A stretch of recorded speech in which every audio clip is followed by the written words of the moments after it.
In this video, I'm going to react to the only plane that might be able to beat an F22 in a dogfight.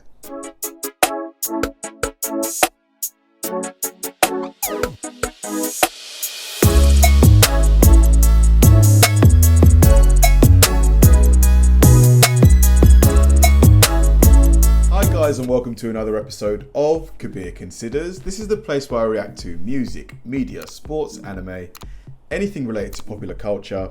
I'll watch it with an open mind and give you my 100% honest reaction to it. And if you could please hit that like button early, I'd really appreciate it. Now this is going to be really interesting. This has been on my list for quite some time. I don't know why it's taken me so long to get to this one. Like when it comes to jet fighters, I've got a real keen interest in the cutting edge. So what are the best jet fighters on the planet right now? And when it comes to just a straight dogfight, I would have to assume it would probably be the F22 Raptor, just because it's, you know, for the US military to not allow non-domestic sales just speaks volumes. You know, it must be just so good that they can't risk the technology getting into potentially the enemy's hands. You know, even to the point where they've allowed the F-35, you know, to be sold internationally, which is, you know, by far the newer plane, because I believe the F-22 was first in development in the early 90s or the late 80s, whereas the F-35, you know, it's at least 20 years newer than the F-22. So, but then, you know, somebody told me about this plane, I believe it's the YF-23. It was one of the, I think it was the other plane when the US military were going to decide between the F-22 or they were going to decide between what was their next generation fighter. It was between the F-22 and the YF-23. And I believe they obviously chose the F-22 for some reason or the other. Maybe it was related to cost. But the YF-23, I think some of its stats actually beat out the F-22 Raptor, which is just crazy because that would probably make it, you know, the most capable jet in a dogfight, I would assume. I'm not an expert when it comes to fighter jets. So yeah, this video is really going to sort of, you know, show me how good this jet was. What was the reasoning behind its, you know, rejection in favor of the F-22. So let's go. This is going to be me reacting to the only jet that might be able to beat the F-22 Raptor in a dogfight. Let's do it. Okay. Even in a competition between giants, wow, that was a beautiful shot. There's always going to be a party that loses out. Such is the story of Northrop Corporation. Wow, so this was it. That is a beautiful looking jet. Look at that. Look at the silhouette. Beautiful. Corporation's YF-23 aircraft, of which only 2 prototypes were made, lovingly known as the Black Widow 2 and Grey Ghost. Oh man, now those are some cool ass names. The Black Widow 2 and the Grey Ghost. Awesome names.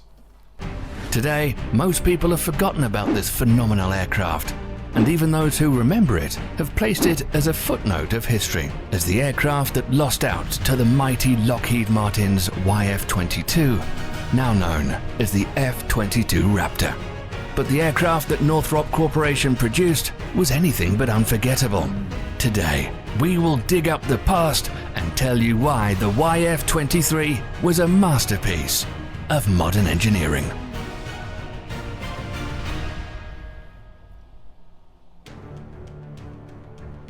"40 years ago, the chances of a nuclear war was quite possible.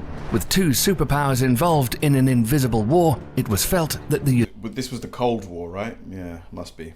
United States would find themselves in a terrible shooting war against an extremely heavily armed Soviet Union. With a 4-1 military advantage belonging to Soviet forces in Eastern Europe, those were legitimate concerns not only for the United States, but also their political allies in Europe. At the time, the United States and its allies were heavily dependent on the F-15 Eagle aircraft. Although a brilliant aircraft in many regards, it was getting old and had a very slim advantage against the new Soviet aircrafts like the MiG-29s and the highly modernized aircraft. Yeah, the Sukhoi. To be honest, look at that. That is a great looking jet. You can't lie. Cannot deny. In the Su-27 family. It was enough for the United States Air Force to realize the need for a new fighter. Thus, it took a bold step in the early 1980s to come up with the new requirements of a new air superiority fighter under a program called the Advanced Tactical Fighter, or ATF program. From the initial requirement stages, the main focus of the US Air Force was on a few features that the new aircraft would absolutely need to have. It included all-aspect stealth, meaning the ability to have a reduced radar cross-section over various flight regimes. So this was to stay obviously undetected, I would imagine, or as undetected as possible. The engine should be able to supercruise, which is flying at supersonic speeds without the use of an afterburner.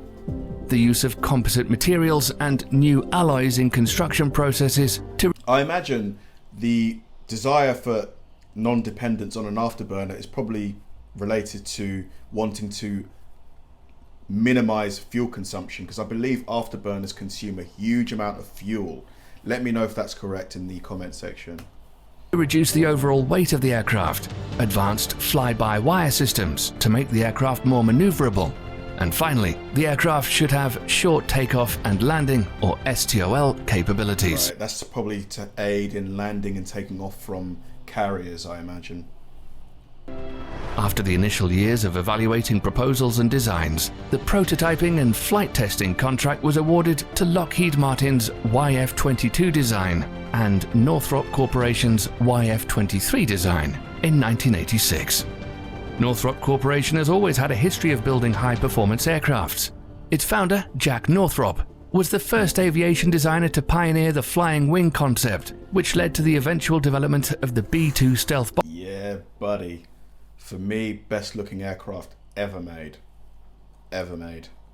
Bomber, which is currently the primary long-range stealth bomber of the United States Air Force. Following the same legacy, the designers at Northrop partnered with McDonnell Douglas to design the YF-23, which many still consider to be the most technologically advanced aircraft than its competitor. Wow. The YF-23 prototypes were 67 feet 5 inches in length and had a wingspan of 43 feet 7 inches, which was slightly bigger than its competitor, the YF-22, giving the YF-23 a slight advantage in range and speed. Right, it can probably carry more fuel, I imagine, as well. The prototype air vehicles, PAV-1 and PAV-2, were powered by two Pratt & Whitney YF-119 and two General Electric YF-120 afterburning turbofan engines respectively. Both engine types were able to meet the minimum ATF program requirements of generating 35,000 pounds of thrust with afterburner, with the ability to supercruise. However, in the end, the Pratt & Whitney YF-119 was chosen to power the winning entry of Lockheed's YF-22. Both prototypes could reach a maximum speed of Mach 2.2 and supercruise at Mach 1.6. Northrop's prototype was the first to take to the skies. PAV-1 took its first 50-minute maiden flight on the 27th of August with Alfred Paul Metz at the controls. PAV-2 took flight shortly after on the 26th of October and was piloted by Jim Sandberg. By all accounts, the design of the YF-23 was brilliant, with some very advanced design elements. The aircraft was configured with diamond-shaped wings, or trapezoidal wings, which allowed the designers to reduce aerodynamic drag at transonic speeds. Yeah, because obviously the wings are completely flat. Yeah, man. This silhouette is a beautiful, beautiful silhouette, man. God, I'd love to see one of these up close. Between Mach 0.75 and Mach 1.2. This meant that the aircraft had good low-speed performance, despite being an overall fast jet. The trapezoidal wing setup also offered advantages for high-speed flight as well. A small and highly loaded wing, such as the YF-23's, offered substantially lower drag at supersonic speeds than other configurations. The wing's tapered layout also reduced structural stresses, allowing the wing to be made thin, thus using less material during construction and keeping the overall weight of the aircraft low. Yeah. Along with the unusually shaped wing, the YF-23 also featured an all-moving V-tail in favor of the more traditional vertical fins and horizontal surfaces. This kind of tail design is sometimes called a butterfly tail, which is an unconventional design but offers some direct advantages. This configuration reduces the overall exposed surface area of the tail, which not only leads to less parasitic drag, but also makes the rudder controls more effective, allowing the pilot of the YF23 to achieve more airspeed and maintain proper yaw controls during high-speed flight. And I imagine it probably aids maneuverability as well. Moving forward, the cockpit of the YF23 was placed very near to the nose of the aircraft to improve overall pilot visibility. The aircraft had a conventional tricycle undercarriage layout, with the internal weapons bay placed on the underside of the fuselage between the nose and the main landing gears. This meant that the aircraft would carry all its weapons inside and not on wing hardpoints. This choice was made to maintain all aspects stealth of the aircraft, as weapons on external hardpoints are the primary factor in increasing an aircraft's radar cross-section. The two engine manufacturers powering YF-23's PAV-1 and 2 were in their own competition to see which one could produce the best-in-class supercruise-capable engine. Combined, both engines on YF-23 produced approximately 70,000 pounds of thrust, which is equivalent to more than 40,000 horsepower. Good God. 40,000 horsepower.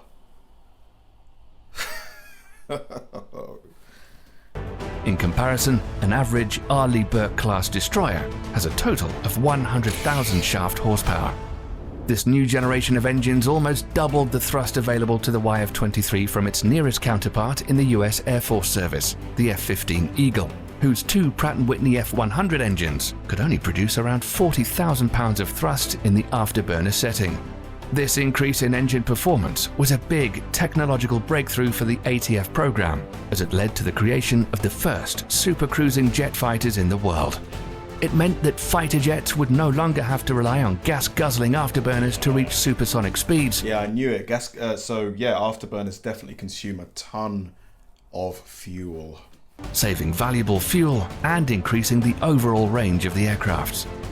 A major challenge for ATP program designers was to provide stable airflow to high-performance engines on an airframe that's hard to spot on radar.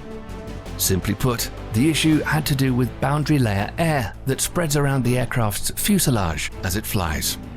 Boundary layer air can flow at different velocities and directions compared to the air that's offset from the aircraft's surface. Mixing these two streams of air can lead to large drops in engine efficiency. During certain regimes of flight, boundary layer air can become highly turbulent, largely impacting the engine's performance or even suffocating it. At supersonic speeds, these issues are compounded even more. The YF-23 featured a trapezoidal engine inlet with S-ducts, and some very clever solutions to make this program go away. Prior to the ATF program, supersonic jets dealt with this problem using elaborate splitter plates to separate the two airflow and maintain uniform supply through the inlet opening. But those concepts were not very conducive to stealth. Even a small gap between the inlet and the fuselage can result in a radar cross-section increase. Thus, the designers of the YF-23 came up with an innovative solution. They installed gaussing panels ahead of where the fuselage meets the leading edge of the air inlets. These panels had small holes drilled all over them and would suck up the boundary layer air, sticking to the fuselage before it entered the air inlet. This air was then vented out through a pair of small doors on the YF-23's upper surface. In effect, it acted like an invisible splitter plate of sorts, but instead of separating the air, it removed it. The system was called the Boundary Layer Control System. That is really, really, really clever. Like, how do you come up with, ingenious ideas like this? Do you randomly just say, okay, why don't we put some holes there? Or is it based on some kind of pre-existing design on some other type of vehicle? It's really interesting stuff. And worked automatically. This configuration of the inlet, coupled with the gaussing panels, feed the massive engine compressors with a steady stream of air, even at supersonic speeds, while maintaining all aspect stealth. Unlike its competitor, the YF-23 did not feature a thrust-vectoring engine nozzle. Some say this was a massive disadvantage for the YF-23 in the ATF program and reduced its overall maneuverability, making the aircraft less agile in low-speed regime. However, according to the designers of the aircraft, they sacrificed a little bit of agility to gain a lot more survivability. Due to the flat nature of the YF-23's fixed engine nozzles, the designers were able to line them with heat-ablating tiles, thus reducing the infrared signature or IR signature of the aircraft to heat-seeking surface-to-air and air-to-air missiles, the main weapon system that an enemy will deploy against a low observable stealth air superiority fighter. Just like the company's B-2 bomber, the heat-ablating tiles significantly dissipated the engine nozzle temperature, which was anywhere between 3,000 and 4,000 degrees Fahrenheit.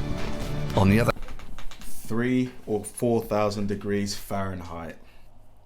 So that's what, about 1,500 to 2,000 degrees Celsius, something like that. That's an insane temperature. hand, in order to be maneuverable and maintain its agility during air-to-air combat, the YF-23 prototypes were installed with multiple aerodynamic instabilities, which were all controlled by its advanced fly-by-wire system. The YF-23's core processor was considered as the most advanced supercomputer of its era, performing nearly 5 to 6 billion operations per second. The system not only managed the flight controls of the aircraft, but also provided radar, navigation, performance data, and situational awareness to the pilot, all in real time. All these features made the YF-23. I wonder who made that. Did they contract that to someone like Intel, or... Because I imagine the top, microchip knowledge at the time probably worked for companies like Intel. So do they contract that out, or do they bring guys in-house? Really interesting stuff. A real technological marvel of its era. The armament system of the YF-23 prototypes were based mostly around air-to-air missiles and air-to-ground bombs. Since all missiles and bombs had to be carried inside the internal weapons bay to main stealth, the overall payload capacity was not that great compared to other conventional fighters.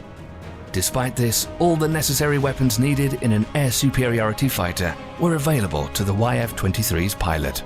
The aircraft could carry the standard AIM-9 Sidewinder for close air-to-air fire, and also the AIM-120 AMRAAM or the AIM-7 Sparrow for medium to beyond visual range targets. The aircraft also featured a main M61 Vulcan cannon, which could... Man, the M61 Vulcan is probably the most badass gun ever. I think it can spit out like 6,000 rounds a minute. Yeah, something like that. Fire 20mm rounds at a very high rate of fire of around 6,000 rounds per minute. Yes. Finally, given the mission types, it also had the capability to carry up to 2 1,000-pound or 4 500-pound air-to-ground bombs. All in all, the two YF-23 prototypes tested well and checked all the boxes required for the ATF program, and some argue even beat its competitor, the YF-22, in areas of speed, range, and overall performance. However, today we all know how the story goes. After 4 grueling years of testing and evaluations, YF-22 was selected as the winner over the YF-23. The designers of the two YF-23 prototypes have always remained firm on their belief that their aircraft was superior and more technologically advanced of the two. However, various political forces and lobbying swayed the decision in favor of Lockheed's YF-22, which is still currently in service as the F-22 Raptor. A total of 195 F-22 Raptors were produced, and the production finally stopped in 2011. On the other hand, the two YF-23 prototypes, PAV-1 and PAV-2, were donated to air museums, never to be flown again. But in recent years, there's been a glimmer of hope for the revival of the YF-23 in the form of Japan's F-3 6th-generation fighter. Japan is seeking the help of Northrop Grumman in aiding their design and development of its F-3 fighter program. And given the entire experience gained during the development of the YF-23, the company is optimistic in securing the contract for this project. Regardless of what is in store for the future, as aviation enthusiasts, we'd love to see the return of the YF-23 in its reincarnated form, taking to the skies and finally bearing fruit to all the research and hard work that was spent in making this magnificent aircraft that everyone seems to have forgotten. So what do you think about the possible return of the YF-23? Let us know in the comments section below. Man, I really hope that the Japanese actually go ahead and give the contract to I believe it was Northrop Grumman, because yeah, the amount of research, time, effort that was probably spent in creating those two prototypes, you can't just let that go to waste. It just looks like such a capable fighter. Just unbelievable that, you know, to consider that these jets were made in the 80s. So that's what, almost coming up to 40 years ago. It just shows you just the insane level of like expertise and technology that we had back then, because these jets, I believe the YF-23 now would probably be among the best fighters on the planet even now, and this is like 40-year-old technology. Unbelievable jet, just aesthetically pleasing, had all the tech you need, just a magnificent plane. Thanks for watching, guys. If you enjoyed this video, please like, subscribe, turn on bell notifications, and keep throwing the recommendations my way. I know I say it all the time, but they genuinely help me out, because if I know you enjoyed watching something, I'll definitely enjoy reacting to it. So like, subscribe, turn on bell notifications, keep throwing the recommendations, and I'll catch you in the next one.